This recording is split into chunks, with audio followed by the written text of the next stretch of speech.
Hello Jurassic fans, today is episode 4 of making a sandbox park on my Mini-Muerta island in Jurassic World Evolution 2. Just a quick recap before we get into today's video. In the last 3 episodes, I made this park entrance with this little guest section, a foresty kind of swamp biome for both Therizinosaurus and Deinocheirus. Of course, our first enclosure, the Tyrannosaurus Rex, and then this herbivore valley with another guest section and a bunch of attractions. Just like the last 3 episodes, I let you guys vote on what you want me to build for this episode, and you guys voted for a carnivore cavern. In today's video, I'm going to be building an entire section of the park dedicated to the biggest theropod carnivores in the game. Since we already have Tyrannosaurus Rex in the park, I'm doing my 4 favorite large carnivores in the game. This includes Charcharadontosaurus, Giganotosaurus, Spinosaurus, and Tarbosaurus. Although Spinosaurus is technically classified as a piscivore, I still am including it as a carnivore because it also eats meat. I'm lining this mountainside with this pathway, and this will be the border of the carnivore section. I'm going to speed up the video with some music for this next part while I build the fencing to separate each enclosure.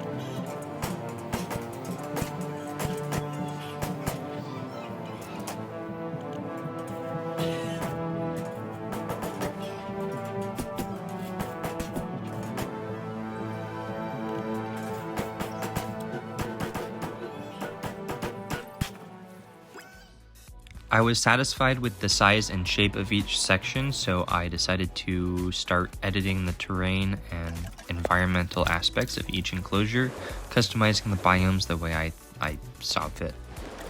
I wanted to keep them fairly similar considering they're in the same area of the park, but I still wanted to give them each their own unique features that gave the whole section a variety. I always make sure my water sources look different in every enclosure that I make, because when they all start looking similar, it just gets repetitive and my enclosures don't look as natural anymore. I also like adding sand to any of my water sources because it makes it look cleaner and less of that dirty greenish blue color.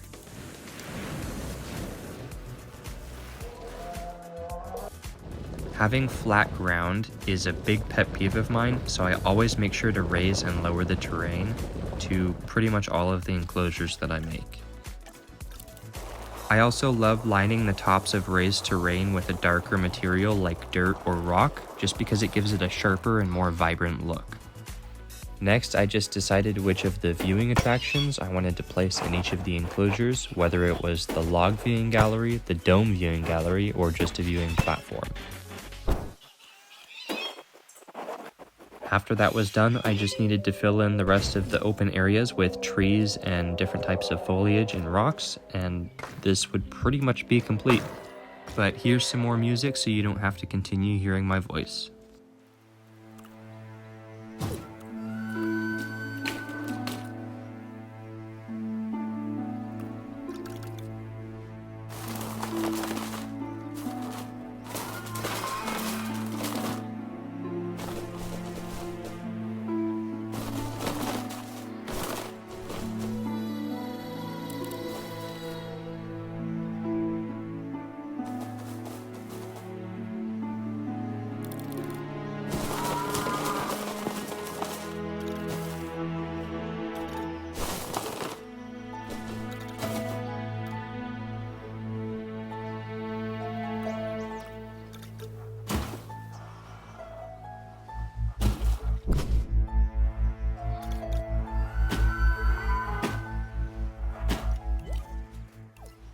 Now that the enclosures were done, it was just time to customize our dinosaurs and release them into their exhibits. While the dinosaurs were incubating, I decided to finish up some last-minute details by using the individual decorations.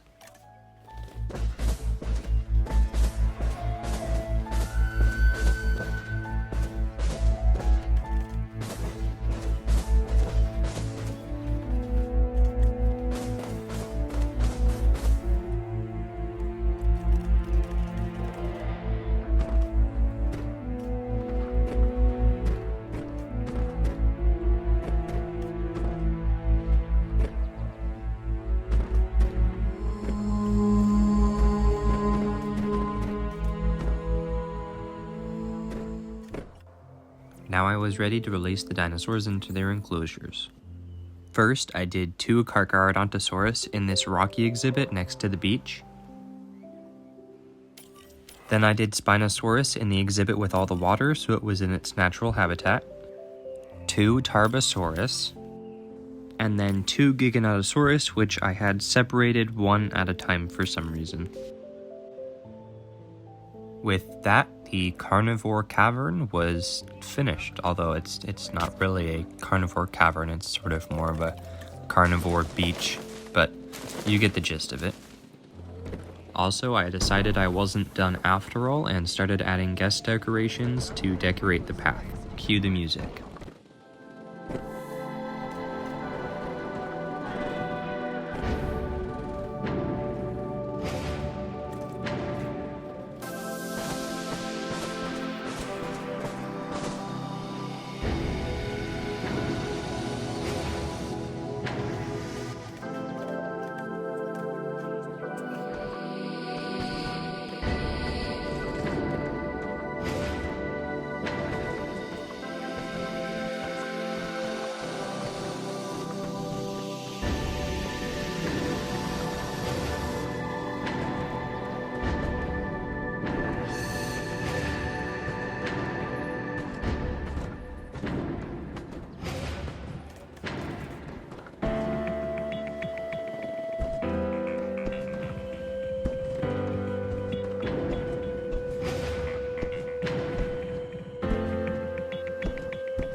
Here's a look at all the dinosaurs and the skin patterns that I used. If you like any of them, I'll have them all marked down in the description of this video.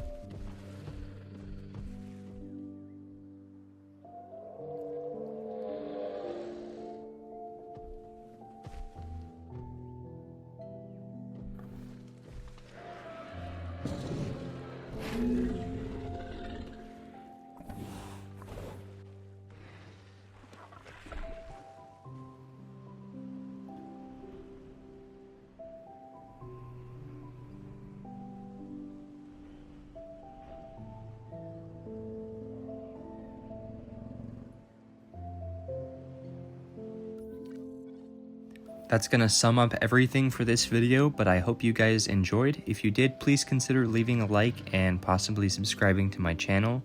And don't forget to vote for what I should add to the park next.